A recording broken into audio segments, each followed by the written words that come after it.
Les États-Unis sont donc à la recherche d'un homme d'origine afghane, naturalisé américain. Ils veulent l'interroger 2 jours après l'explosion d'une bombe à New York, mais aussi concernant les engins explosifs retrouvés dans le New Jersey. Bonjour Emmanuel Saint-Martin, on vous retrouve de New York. Les deux affaires semblent se rejoindre.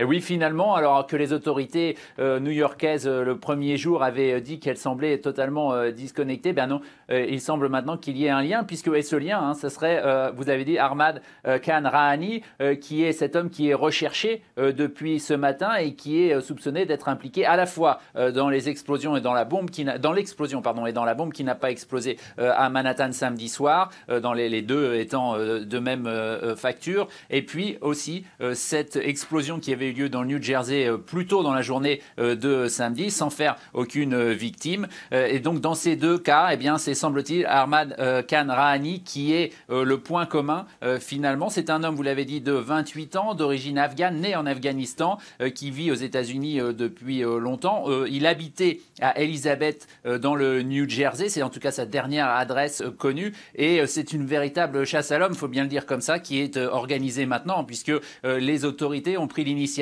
très rare d'envoyer un texto à tous les possesseurs de téléphones portables dans la région de New York, des millions de gens qui ont donc reçu le nom d'Ahmed Khan Rahani, sa photo, en disant que c'était un homme dangereux, susceptible d'être armé, en donnant même le modèle de la voiture qu'il conduisait certainement, et en demandant à tout le monde d'être vigilant et d'appeler 911, le numéro d'urgence américain, s'il venait à être en contact ou à le voir. Donc une chasse à l'homme qui est organisée, et de plus en plus l'idée qu'on a bien à faire à une sorte de cellule organisée, plusieurs personnes qui pourraient être impliquées. C'est en tout cas la piste, semble-t-il, vers laquelle se dirigent les enquêteurs à l'heure où je vous parle. Mais évidemment, les choses évoluent très très vite en ce moment. Oui, le week-end a été marqué par plusieurs attaques et la semaine s'ouvre sous très haute tension, puisqu'on rappelle que New York accueille dès ce lundi des dizaines de chefs d'État et de gouvernement pour l'Assemblée générale des Nations unies, Emmanuel.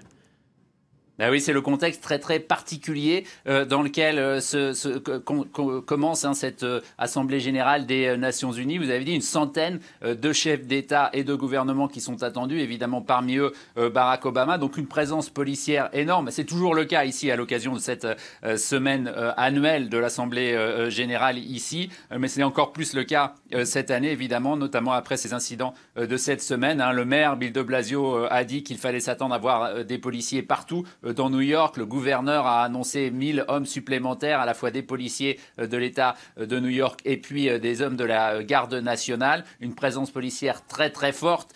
Pour l'instant, malgré tout, pas vraiment de psychose ou de peur dans la population new-yorkaise. En tout cas, les gens à qui on a pu parler ce matin, qui se rendaient au travail comme à leur habitude, un peu ennuyés de devoir faire face à plus de sécurité et plus d'embouteillage encore que d'habitude, mais une sorte évidemment d'habitude de cette menace terroriste ici à New York. C'est malheureusement le cas. Merci Emmanuel Saint-Martin pour tous ces éléments.